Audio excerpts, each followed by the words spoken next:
alcançando os nossos pedidos. Alguém já tentou alcançar um pedido que fez a Deus? Quantos aqui já alcançaram milagres na sua vida? Milagre não tem que ser o cego vê, o coxo anda.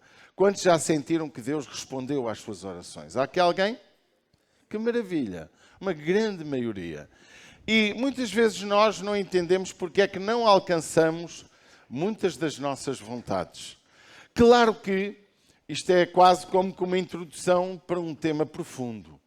Mas eu gostava que começássemos por ler 1 João 5, para nós entendermos a importância de nós nos dirigirmos ao Senhor. Amém? Nós aprendemos pela oração do Pai Nosso, de acordo com aquilo que Jesus disse, Ele disse, vós orareis assim. Logo, nós temos uma orientação bíblica para falar com Deus, e ali não é uma oração de repetição, mas uma oração de orientação do princípio da oração, dirigir-se ao Pai, orar, ser grato, adorar Deus, é como devemos compor a nossa oração. Pedir as nossas necessidades e assim também pedir pelos outros, etc. Mas o que hoje vamos nos concentrar é o nosso foco para alcançarmos aquilo que precisamos da parte de Deus. 1 João 5:11, que diz: E o testemunho é este, que Deus nos deu vida eterna. E esta vida está em seu Filho. Quem tem o Filho tem a vida. Quem não tem o Filho de Deus não tem a vida. Estas coisas vos escrevi para que saibais que tendes a vida eterna e para que creiais no nome do Filho de Deus. E esta é a confiança que temos nele, que se pedirmos alguma coisa segundo a sua vontade, ele nos ouve. E se sabemos que nos ouve em tudo o que pedimos, sabemos que alcançamos as petições que lhe fizemos. Isto é incrível, não é? Então nós encontramos aqui uma condicionante para entendermos que os nossos pedidos têm alguma condicionante. Tem ou não tem? Que é o quê? Ajudem-me. Qual é a condicionante? Que não ouvi, peço desculpa. Temos que pedir, mas o que pedimos temos que saber se é da sua vontade ou não. Como saber a vontade de Deus quando apresentamos os nossos pedidos? Nem todos os nossos pedidos são da vontade de Deus. E os nossos pedidos, eles muitas vezes estão errados na sua gênese. Muitas vezes nós pedimos coisas a Deus que são certas, mas com motivações erradas. Vocês entendem o que eu estou a falar? Por exemplo, vamos aqui arranjar um exemplo. Alguém que deseja muito uma determinada coisa. Pode ser, pode ser até um trabalho, pode ser até uma esposa ou um marido, pode ser alcançar o sucesso económico, e sucesso económico não se baseia só em ter o pão de cada dia, mas ir além.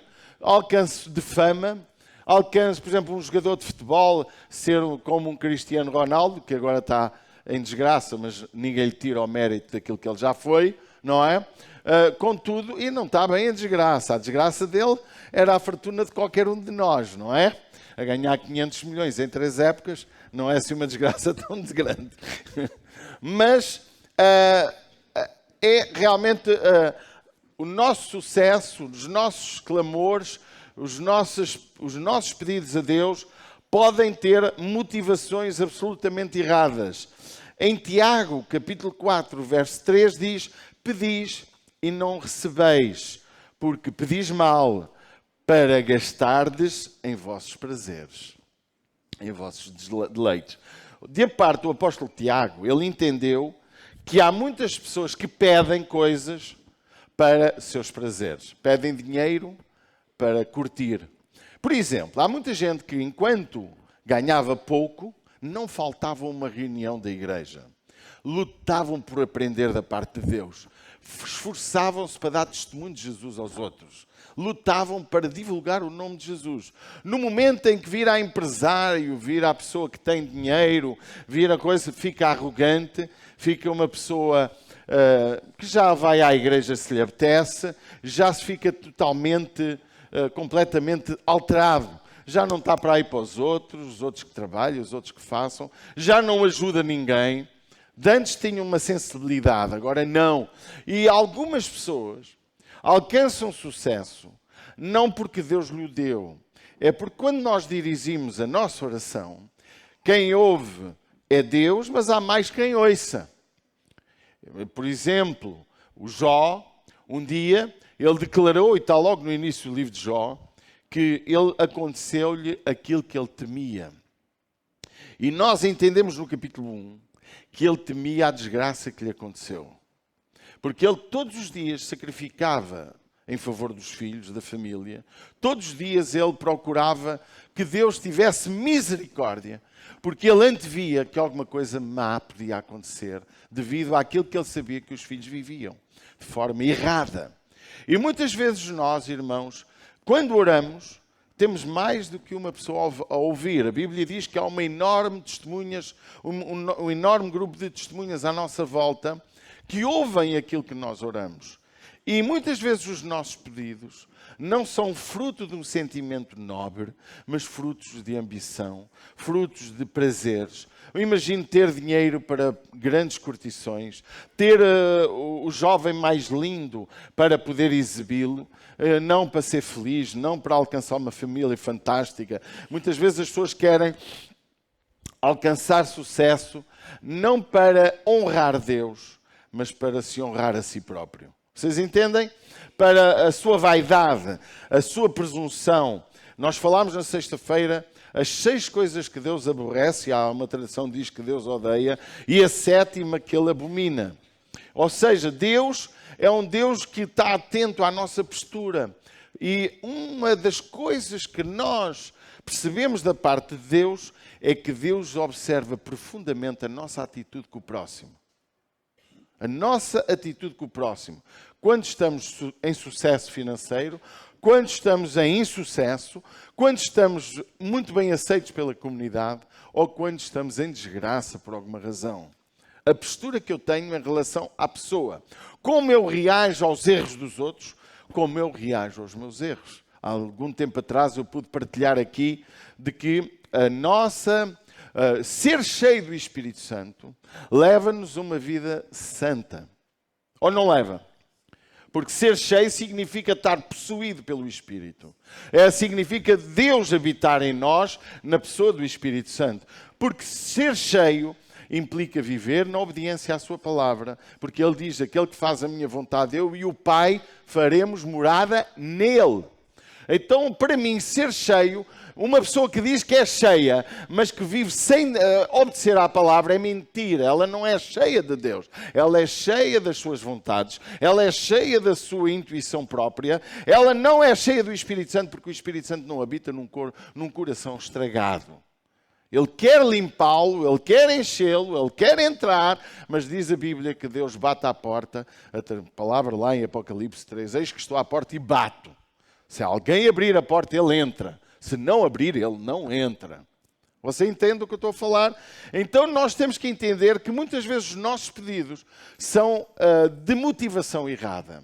Não é em vão que o salmista diz, sonda-me, ó Deus, e vê se há em mim algum caminho mau e guia-me pelo caminho eterno. Porque eu tenho que perceber se o meu sucesso financeiro, se o meu sucesso de fama, seja, por exemplo, nas redes sociais, quantas pessoas fazem pregações nas redes sociais, parecem umas santas nas redes sociais, mas na vida real são infiéis, não buscam Deus, não amam Deus, não são corretas com o seu cônjuge, não vivem de uma atitude correta na sociedade nem com o próximo, e a gente olha para a pessoa e diz, mas cantas tão bem, mas não me alegras. Já ouviu esta expressão? Então nós como igreja, nós como cristãos, temos que entender que há pedidos que não são ofertados por Deus, porque não é só Deus que sabe dos nossos desejos, porque a nossa boca declara o que vai no nosso coração. do que o coração está cheio, isso fala a boca. Amém? Então analisa, reflete sobre a tua vida, sobre aquilo que realmente abunda no teu coração e o que é que e aquilo que tu pedes a Deus, que motivação existe no teu coração. Eu gosto muito das motivações que encontramos na Bíblia e de alguns, e não vou falar tanto da parte negativa, mas da parte positiva. Salomão, todos nos lembramos que Salomão pediu a Deus sabedoria para guiar o povo. Era uma criança quando lhe foi entregue o reino. O reino de Israel foi entregue a ele. A Bíblia diz, em 2 de Crónicas 1:11, que então Deus disse a Salomão: porque houve isso no teu coração e não pediste riqueza, fazenda ou honra, que é aquilo que a gente gosta de pedir, não é? Riquezas, fazendas, honra, nem a morte dos que te aborrecem, que também é o que nós gostamos de ver, quem nos faz mal a pagar, não é? Pelo mal que faz. Nem pediste a morte dos que te aborrecem, nem tampouco pediste muitos dias de vida, mas pediste para ti sabedoria e conhecimento para poder julgar o meu povo, sobre o qual te pus rei. Sabedoria e conhecimento são dados, e te darei riqueza, fazenda e a honra, qual nenhum rei antes de ti teve, e depois de ti não terá. Não haverá mais. Ou seja, Salomão, na sua muita idade, muito tenra, ele foi diante de Deus e pediu sabedoria e conhecimento. Que é os dois grandes segredos, não é? Para realmente termos uma vida de sucesso. Sabedoria, diga comigo, e conhecimento. Não é em vão que o próprio Jesus Cristo cresceu em graça e sabedoria e conhecimento diante de Deus e dos homens. Os jovens dos nossos dias, estas crianças lindas, elas precisam de, na sua idade pequena já, começar a aprender a palavra de Deus, pedindo sabedoria a Deus para gerir a sua vida, seja na escola, seja em casa, seja quando vem o pai e a mãezinha a errarem, seja quando eles próprios erram, saber como gerir a sua própria vida, porque é daí que vem o futuro. Amém? Alguém dizia, dá-me os teus filhos entre os 5 aos 10 anos e eu farei deles grandes pessoas. Porque a educação nesta idade forma um caráter vincado no coração dos miúdos. Quando nós estamos numa comunidade a ouvir a palavra com atenção, quando desligamos o telefone, que agora hoje tem que se falar coisas que nunca se falavam no passado. No meu tempo de jovem, via-se os jovens a contar anedotas uns aos outros enquanto o pastor pregava, brincavam uns com os outros enquanto o pastor pregava. Hoje joga-se jogos uns contra os outros na hora do culto, conversa-se ainda também, mas se nós aprendermos a levar as nossas crianças, a levar a nossa própria vida, porque nunca é tarde para aprender. Você concorda comigo? Nunca é tarde, podes ter 50 anos, 60 anos, 70 anos e ainda precisas de aprender aquilo que Deus quer para a tua vida. E realmente Salomão foi um rei do qual não vale a pena aqui falar, porque todos temos conhecimento da sua sabedoria, da sua riqueza, da sua inteligência, da honra que obteve entre as nações e até hoje ele é honrado por isso. Davi foi outro exemplo que pediu a Deus, depois de toda a história da sua vida, ele que pecou tanto contra Deus, ofendeu Deus de tantas maneiras, foi mau para com o seu próximo, quando ele viu que realmente a sua vida estava em desgraça e que o Espírito Santo já não habitava no seu coração, o seu pedido foi: torna a dar-me a alegria da tua salvação. E lá o Salmo 51, no verso 12 e 13, diz: torna a dar-me a alegria da tua salvação e sustém-me com espírito voluntário. Para que é que ele pediu isto? Então diz o verso 13, algo grandioso. O grande objetivo de Davi não foi só ter a presença de Deus, mas foi ele entender a necessidade que havia na sua vida de ensinar aos transgressores os caminhos e aos pecadores para que eles se convertam ao Senhor. Ele queria a alegria da salvação de novo. Ele tinha perdido a essência da alegria de ser salvo. O que eu creio que hoje temos muitas comunidades com muita gente que já não tem a alegria do Espírito Santo. vão à igreja, cumprem um programa religioso, mas a alegria, o prazer de Deus, o desejo de estar com Deus, o desejo de adorar o Rei na sua casa, o desejo de aprender da sua palavra, o desejo de estudar a sua palavra, não existe, porque há outras coisas que preencheram os seus corações. A Bíblia diz que quem ama o mundo e o que no mundo há, o amor do Pai não está nele. Deus não está a dizer que tu não podes ser milionário, não está a dizer que tu não podes ter uma excelente vida, mas não podes amar nem o mundo, nem aquilo que no mundo há. Você entende o que eu estou a falar? Porque se amas as coisas, se tu não usas as coisas para usufruir, quer para ti, para a tua casa e quem sabe para abençoar outros, se a tua história de vida é construir para o teu próprio prazer, a motivação está errada. Porque nada é nosso, tudo lhe pertence. E Deus a alguns dá com abundância e dá com carinho, com aquela, porque a pessoa pediu e foi honesta. Porque Deus é um Deus que se baseia na oferta de nos dar conforme o momento que vivemos. Embora Ele saiba o que tu vais fazer daqui a 20 anos, mas se hoje clamares com todo o teu coração, se hoje clamares com sinceridade, se hoje clamares na atitude certa, Deus responde. Deus ouve, Deus até concede. E Davi, quando ele clamava ao Senhor, depois de toda a desgraça, ele voltou a ter a alegria da salvação. Porque o seu desejo era ter Deus no seu coração. Porque ele já sabia a experiência do que era ter Deus e o que era não ter Deus. E ele estava a viver um momento tão difícil que ele já não tinha Deus na sua vida. E a alegria da salvação dele não existia mais. Eu não sei quantos de nós nesta manhã que nos ouvem através da rede social, que já perderam a alegria de ser salvos.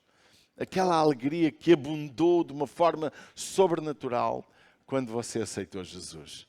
Eu não sei se, ou se até isso alguma vez aconteceu na sua vida. Porque corremos às vezes o risco de muitas pessoas caminharem nas comunidades sem ter tido um verdadeiro encontro com Deus. Porque não é errado isso acontecer, porque muita gente tem vivido assim. Vêm às comunidades, apreciam o culto, apreciam a palavra, dizem que vale a pena, sentem-se aliviadas em vir à casa do Senhor, mas a sua vida não tem a verdadeira alegria do Espírito Santo. Havia um Novo Testamento, também para trazer alguém do Novo Testamento, havia um homem que era chamado Centurião. Ele tinha 100 soldados ao seu encargo, mas tinha um criado doente. E veio a Jesus, lá em Mateus 8, 5 e seguintes, e ele veio a Jesus e clamou a Jesus para que Jesus curasse o seu criado. E disse: Jesus, eu não sou digno que tu entres na minha casa, mas basta uma palavra tua que o meu criado vai ser curado. A motivação deste homem foi honrar um criado que no contexto seria escravo. Você entende o que eu estou a falar? E muitas vezes, irmãos, nós só pedimos para nós. À semelhança dos 13 casos que eu falei, Salomão, Davi e o centurião, eles pediram para os outros. Isto diz-lhe alguma coisa? Eles pediram para os outros. O centurião não pediu para si, porque criados não faltariam naquele tempo para o servirem, mas Salomão podia ter pedido outra coisa, ele era rei e seria rei, mas não seria rei com uma oferta tão grande de Deus. Porque quando Deus dá, não retira a sua oferta. Deus deu a Salomão mais tarde errou, a sua sabedoria o fez tropeçar, as suas ambições e honra acabaram por lhe fazer mal. E depois temos exemplos bíblicos dos textos que ele deixou para nós, fantásticos, de como às vezes tudo é vaidade. É ou não é? E às vezes a nossa vida só vive atrás daquilo que é o menos essencial. E ele conclui isso. Então, meus queridos, diz que o centurião, neste caso, voltando ao centurião, ele ficou tão contente e diz que Jesus se maravilhou de tal maneira que disse que não havia em Israel, não encontrou ninguém, diz lá o verso 10 do capítulo 8, não encontrou tanta fé como a fé deste centurião. Nossa fé, meus irmãos, ouça-me com muita atenção, nossa fé, o resultado dos nossos pedidos, estão condicionados. Não, há muito a ideia, devido àquilo que a Bíblia diz, devido àquilo que Jesus fez, Jesus curou pessoas que não foram gratas. Curou ou não curou? Porque Ele cura, Ele dá, Ele abençoa. Mas uma coisa é uma pessoa que ainda não conhece bem Deus, outra coisa é uma pessoa que já teve uma experiência com Deus. São dois casos completamente distintos. As nossas orações estão condicionadas. Amém? Eu oro, mas está condicionado o resultado. O resultado está condicionado se é ou não é da vontade de Deus. Veja, o próprio Senhor Jesus, e nós encontramos em vários lugares da Bíblia, Jesus pedia autorização ao Pai para Ele fazer os milagres. O próprio Senhor Jesus. Em João 11:41 diz: tirem a pedra, e a pedra foi retirada. Jesus levantou os olhos aos céus e disse: Pai, graças te dou por me haveres ouvido. Eu bem sei que sempre me ouves, mas Ele falou porque era importante as pessoas compreenderem que se o próprio Cristo pede autorização ao Pai para fazer seja o que for, quanto mais eu que sou falho, Ele que nunca falhou, eu que sou falho, diga comigo, eu sou falho, não tenho que pedir autorização a Deus para determinadas ações. Vocês estão cá? Alguém me está a ouvir?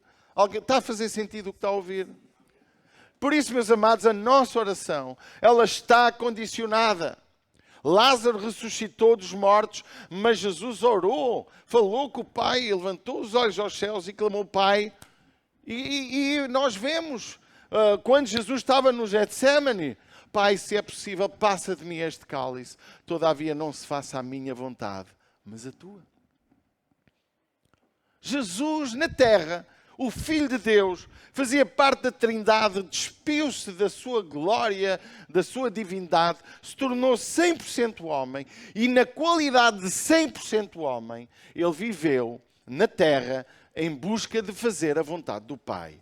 Veja o que diz o texto sagrado também em João 6,38.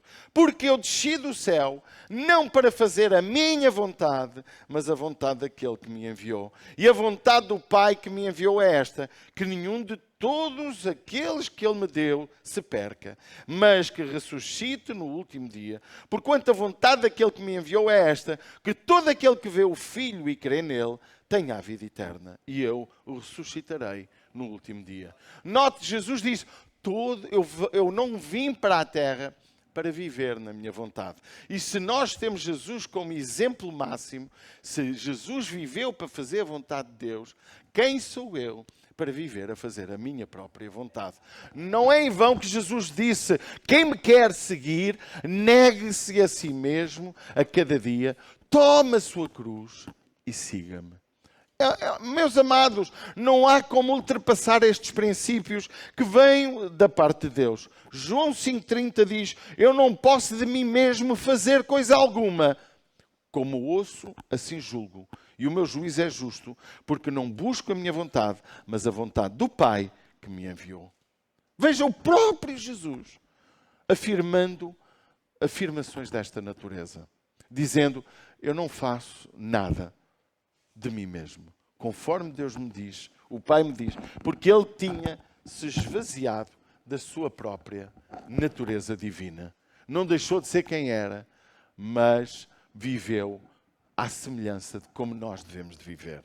Imagina um homem na terra, uma mulher na terra, que assume a posição de viver a fazer a vontade do Pai. Imagina alguém nesta casa que se levanta e que começa a viver nesta postura de ser um exemplo de tal maneira para poder viver a ouvir a voz de Deus e a viver aquilo que ouve. Naturalmente que hoje parte daquilo que nós vemos, Deus já não vai falar connosco, porque já temos na sua palavra. Mas uma coisa nós temos a certeza, que tudo o que nós pedimos está condicionado à vontade de Deus. Mas tudo o que nós pedimos também está condicionado a vivermos a sua vontade. Ouviu? Salmo 40, verso 8, o salmista dizia: deleito-me em fazer a tua vontade. Ó Deus meu, sim, a tua lei está dentro do meu coração. Diga comigo, a tua lei está dentro. Deleito-me, isto é, eu tenho imenso prazer em fazer a tua vontade. Quantos de nós têm prazer em fazer a vontade de Deus? Quantos jovens, quantos adolescentes, quantas crianças têm prazer em agradar a Deus? Que cultura estamos nós a transmitir aos nossos filhos? Que cultura estamos nós, como família, a transmitir? Se estamos a transmitir uma cultura de murmuração, uma cultura de crítica, uma cultura de falar mal dos outros, uma cultura de julgamento dos erros dos outros, uma cultura de fazer aquilo que divide e não aquilo que edifica, não aquilo que une. Que cultura nós estamos a transmitir aos nossos filhos? Uma cultura de amor, de perdão, de respeito, de compreensão, de tolerância, ou uma cultura de rigor, uma cultura de dureza? Queridos, como eu voltando a lembrar, aquele que é cheio do Espírito Santo torna-se uma pessoa santa. E uma pessoa santa, ela não vive a julgar os que não são santos, mas ela torna-se intolerante ao seu pecado e tolerante ao pecado dos outros. O pecado dos outros não é para tu matá-lo por causa do seu erro. É para tu ajudá-lo a alcançar Jesus. É para tu levar aquela pessoa ao arrependimento. Porque nem Jesus andou a acusar as prostitutas.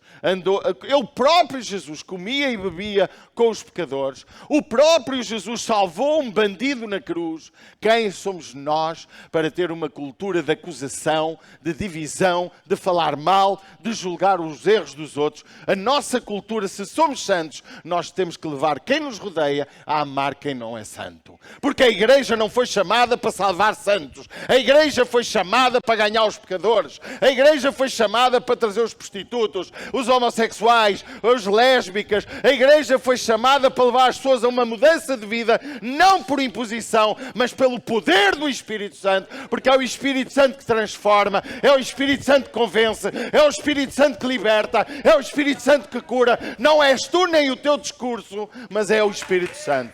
Amém?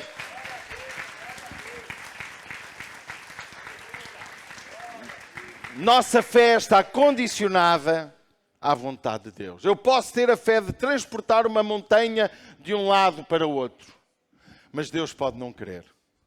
Pode não ser útil. Jesus disse, se vocês tiverem fé como um grão de mostarda, vocês dirão a este monte, sai daqui para ali. Mas agora vou fazer um exercício. Vou dizer àquela tabuleiro para ir para ali. Qual foi o resultado disso? Qual foi o lucro disso? Deus faria uma montanha sair de um lado para o outro, se isso fosse essencial. Agora, se for para erguer o teu nome, para levantar o teu orgulho, para dizer que tu és melhor que o dos demais, para que é que tu pediste a Deus uma voz linda para cantar? Se for para te exibires e te achares melhor que os outros, não presta para nada.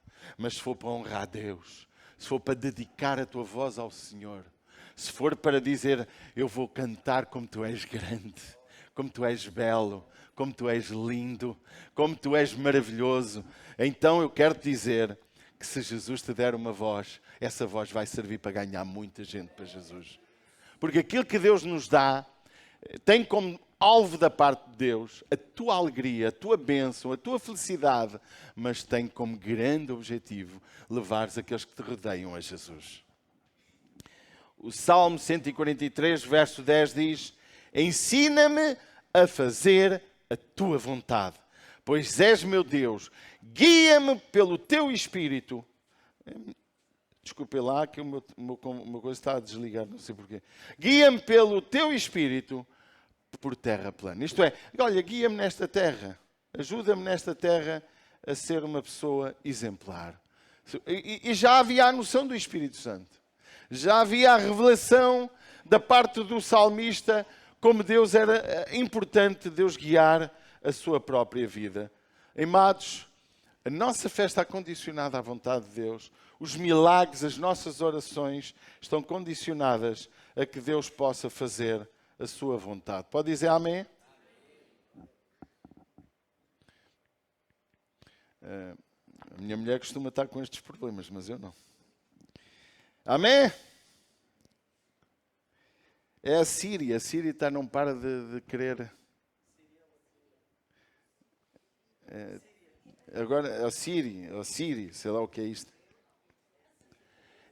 Sabe o que é, não é? Aquela meio inteligência artificial. Mas parece que acabou agora. Amém? Vamos arrumar a casa. Vamos arrumar a casa para ver se conseguimos chegar ao ponto. Eu acredito em milagres. Mas muito.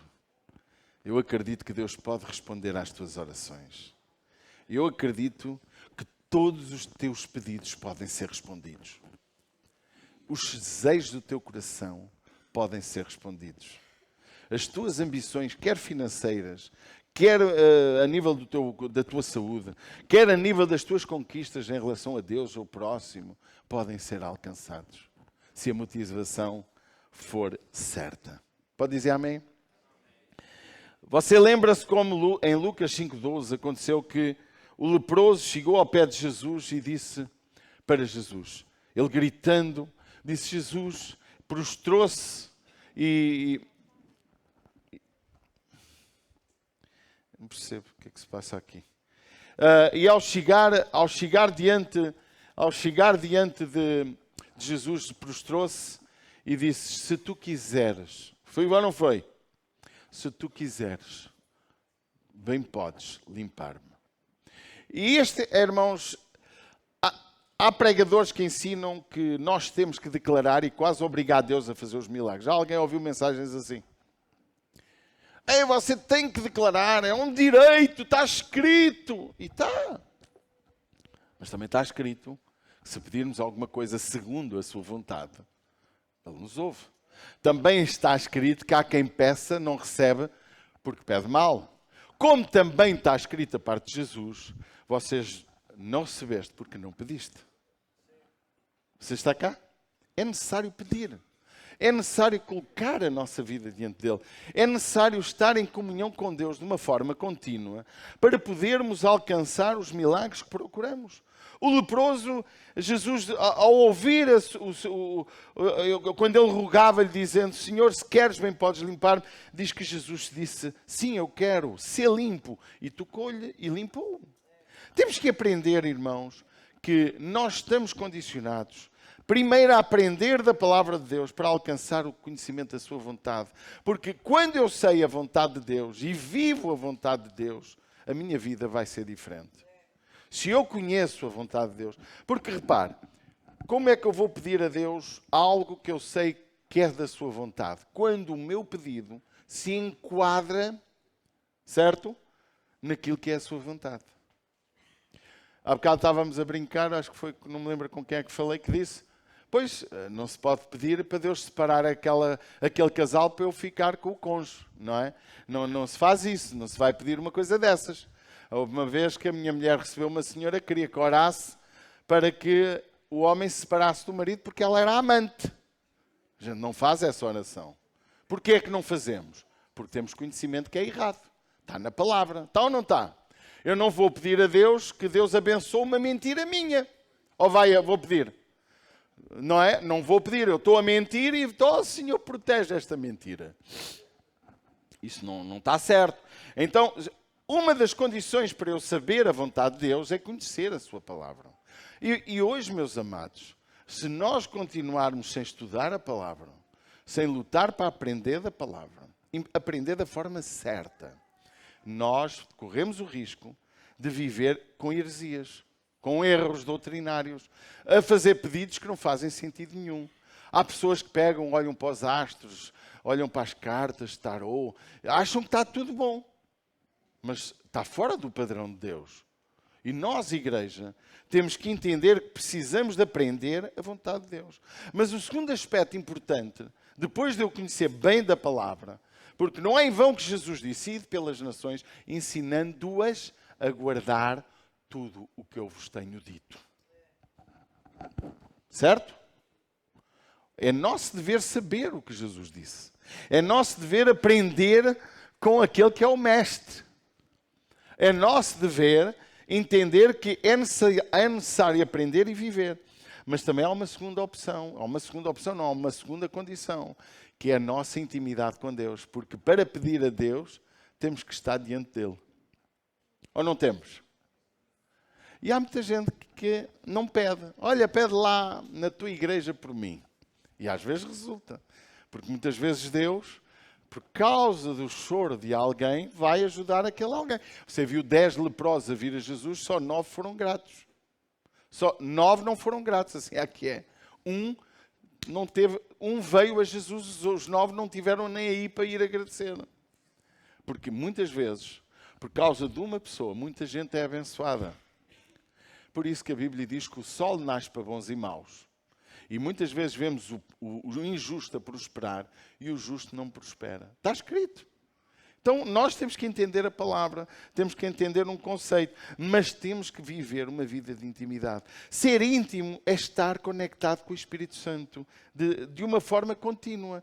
Ser íntimo é ter prazer em estar com Deus, no caso com o Espírito Santo, a orar, porque Ele prometeu fazer morada em nós, e se eu tenho prazer em estar com Deus, eu vou ser íntimo dEle. Ser íntimo é ter uma vida de intimidade, de lutar para lhe agradar. O próprio Jesus disse que Ele faz. O meu Pai nunca me deixou só, diz o Senhor Jesus, porque eu sempre faço o que lhe agrada. O próprio Jesus disse isso. O meu Pai nunca me deixa só, porque eu sempre faço o que lhe agrada. Como tu vives? Vives a agradar o Pai? Vives a agradar a Deus, primeiro, no conexão com a sua palavra, em segundo, numa intimidade com Ele? Meus queridos, ser íntimo da esposa não é estar juntos para fazer sexo. Ou amor, como você quiser. Ser íntimo da esposa é partilhar os bons e os maus momentos. Ser íntimo da esposa é ela sentir-se à vontade em partilhar connosco os sentimentos. É ou não é? Intimidade não é sexo, irmão. Não é fazer filhos, não é levar dinheiro para casa. Intimidade é relação. É um relacionamento. Um relacionamento puro e sadio. Se tu só conheces Deus porque lhe dás a tua oferta mensal, só conheces Deus porque vens à igreja e depois durante a semana não estás nem aí, tu não és íntimo de Deus. Embora Ele te ame muito e em determinado momento clamas com toda a paixão, com todo o sentimento e Ele ajuda-te, mas não és íntimo. Íntimo é o prazer de fazer a vontade dEle. Íntimo é lutar para agradar. Íntimo é teres uma vida de intimidade. Por isso que Efésios diz, orai sem cessar. Porquê? Porque a pessoa que é íntima de Deus quase vive conectada com Deus assim de uma forma contínua. E orar sem cessar não trabalhes, não fales com os outros. Orar sem cessar é estar conectado.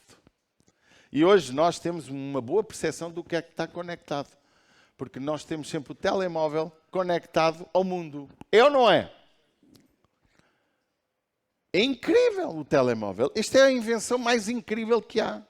Agora a inteligência artificial vai dar baile a isto tudo. Mas o facto de eu estar aqui e falar com uma pessoa na China em um segundo é algo extraordinário. Você já pensou? Isto não está ligado a nada. Satélite. Wireless. E a nossa oração, hoje nós temos uma percepção de que orar é como isto. Está conectado. Orar é como estares a falar com alguém muito longe. E como se estivesse aqui ao pé de ti. Eu clico aqui, ligo para alguém na China e esse alguém vai falar comigo como se a gente... E vemo-nos. E vemo-nos. Isto é incrível. Deus está-te a ver todos os dias. E tu podes vê-lo pela fé. Ele pode estar conectado com Ele em oração em qualquer lugar. E hoje é fácil nós percebermos isto.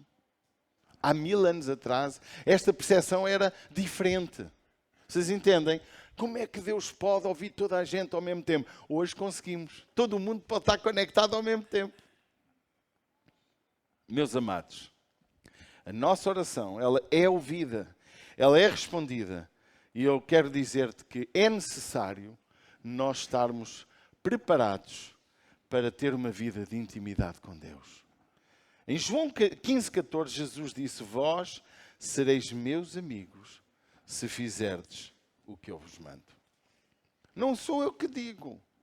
A tua oração, ela pode estar condicionada. O milagre que tu procuras pode estar bloqueado por causa disto que acabamos de falar. Pastor, mas eu sou fiel nisto e naquilo. Certo, mas há um bloqueio na tua vida. Porque é que Deus assim? Porque, irmãos, uma coisa é viver feliz por ser cristão. Uma coisa é viver com a alegria do Espírito Santo. Outra coisa é viver convencido que estamos na igreja certa, até temos a palavra certa, mas não temos a felicidade que vem do Espírito Santo. Como é que tu estás a viver? Amados, eu hoje entendo como muitos anos não entendi. Como é que muitas pessoas podem não ser filhos de Deus? Porquê? Porque diz o texto lá em Romanos 8,14 que os filhos de Deus são guiados pelo Espírito Santo. Pessoa que não é guiada por Deus, pessoa que o Espírito Santo não habita, é pessoa que precisa de se converter. Há alguns meses ou ano atrás eu falava a uns pastores: temos que voltar a pregar o Evangelho aos crentes. E tenho um pastor numa mentoria que disse isso. Parece que o povo não se converteu. Há falta de conversão. Porque nós aprendemos alguns truques espirituais a nos convencermos que estamos perfeitos.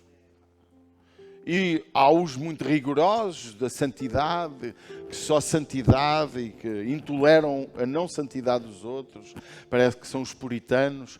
Há os outros que vale tudo, usam da graça, abusam da graça, todo mundo vai ser salvo. Pois há aqueles que uns são eleitos e outros não são, uns nasceram para ser condenados, outros nasceram para ser salvos. Então estamos numa miscelândia de teologias que baralha o povo todo. Quando a coisa é muito simples. É viver aquilo que sabemos da palavra de Deus. É buscar a Deus com todo o meu coração. É entender, buscar-me-eis e me achareis quando me buscares de todo o coração. Os milagres começam a acontecer. Deus começa a responder às tuas orações. E tu não te vais esquecer de que lá atrás tu pediste o que Deus te deu hoje. E a tua vida vai ser uma atitude de gratidão. E tu, quando olhares para alguém que está na mó de baixo, tu vais olhar e pensar: eu já passei por ali, eu tenho uma palavra para aquela pessoa. Não é eis que o Senhor me diz, não! É eis que eu te digo que eu já passei por essa experiência. Eu busquei a Deus com todo o meu coração. Eu fiz isto, isto e isto, e Deus libertou-me. Não é preciso dizer que Deus lhe falou. Porque parece que Deus para uns fala todos os dias, de manhã à tarde e à noite, e para outros que estão 50 anos sem os ouvir. E são fiéis, e andam com Deus, e oram pelos outros, e abençoam a vida. Queridos, não desfazendo daquilo que Deus faz, daquilo que é os dons do Espírito, que eu não tenho nada contra, sou muito a favor, mas, irmãos, nós não precisamos da revelação do Espírito Santo para viver como Deus quer, porque já aqui está revelado. Precisamos da revelação do Espírito Santo para fazer o que Ele nos manda. Extra palavra. Se eu aceito aquele trabalho ou não. Eu fui mostrar há dias uma casa a uma jovenzinha, e eu perguntei: então, estás a ir a alguma igreja? Estou e tal.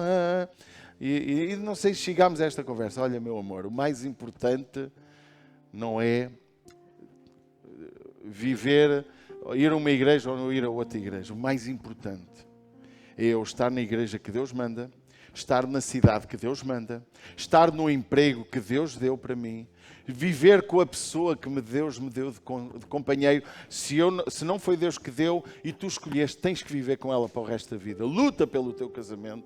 E disse-lhe assim, ela ficou a olhar para mim assim, meio incomodada, não sei porquê, que também não sei nada da vida da pessoa. Isso é que é importante, é eu ser guiado pelo Espírito Santo. Amém? Eu orar: Pai, esta pessoa que está na minha frente a passar por uma crise, dá-me as palavras certas para ajudar. É ou não é? Orar, Deus, eu preciso da tua revelação. Quais as palavras? Qual a orientação que eu posso dar a esta vida? Não é começar a pregar de Gênesis a Apocalipse, a Bíblia, para aquela pessoa que ela não percebe nada. Ou começar a dizer, não é, coisas muito teológicas que as pessoas não entendem nada. Mas é ter aquela palavra certa. Amém? Quando os meus pedidos diante de Deus, eles estão enquadrados com a vontade de Deus. E a vontade de Deus é que é sermos abençoados para abençoar. Porque foi esse o propósito de Jesus na Terra. Ele esteve na Terra para abençoar a vida de todos. Qual é o teu pedido nesta manhã? Qual é o anseio do teu coração? O que é que tu precisas que não tens? O que é que Deus pode fazer por ti nesta manhã? Eu quero te dizer o maior de todos os segredos para teres uma vida abençoada. Dá o teu coração a Jesus. A Bíblia diz, dá-me, filho meu, o teu coração. E eu vou-te dizer o que representa isto. Dar o nosso coração representa dar o motor da nossa vida a Jesus. Você já percebeu quando está no carro com alguém, você está entregando a sua vida àquele alguém que está a conduzir. Você já percebeu isso? Por isso, quem está comigo a conduzir, quando eu vou a conduzir, você tem que estar salvo. Sempre. Não pode ter segundos de perdição. Porque podemos morrer a qualquer momento. Mas, às vezes, como o nosso Vítor, no domingo passado, há 15 dias, já passou 15 dias, credo, o tempo corre. Há 15 dias o Vítor ia na sua faixa, ia todo bonitinho, para o culto de Fátima, e atrasado, não ia não, até não ia, pois não ia, até nem ia. E um carro bateu-lhe e não os matou por pouco, não é? O carro, perda total. Às vezes, somos apanhados na esquina sem culpa. Mas quando nós vamos a conduzir fora do padrão, já somos culpados. Não é, minha esposa? Minha esposa é perigosíssima. No autoestrada vai a 40. No autoestrada vai a 40. Não é? Diz que o limite é 40 ou 50. Então, eu vou sempre no máximo que posso. Que posso, já. Sempre a não arriscar a multa grave. Sempre a não arriscar a multa grave. Mas é importante darmos o nosso coração. Significa dares as tuas vontades a Deus, dar o teu conhecimento a Ele, lutares para aprender dEle e começares a dedicar-te de forma íntima. Porque isso não houve sucesso. Não depende do teu corpo, não depende do teu sexo, não depende da tua beleza, não depende da tua inteligência. O sucesso de Deus na tua vida depende exclusivamente da tua busca sincera por Deus.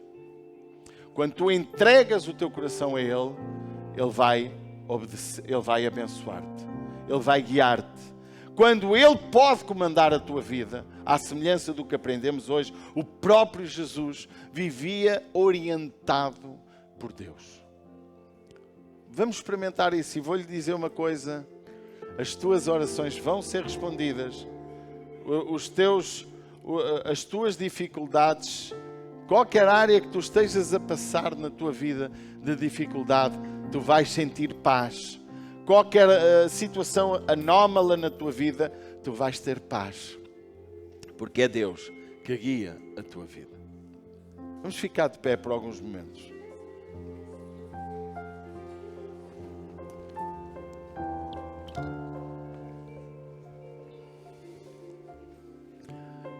Tu que estás neste lugar, nesta manhã, mais baixinho,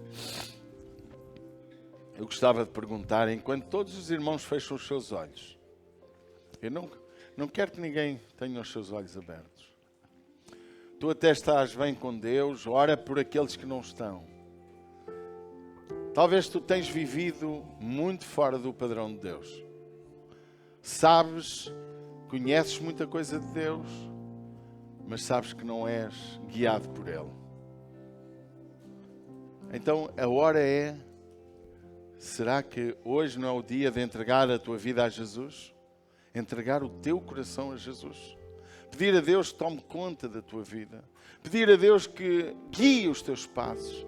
A hora de tu dizeres, eu vou, a partir de hoje, lutar.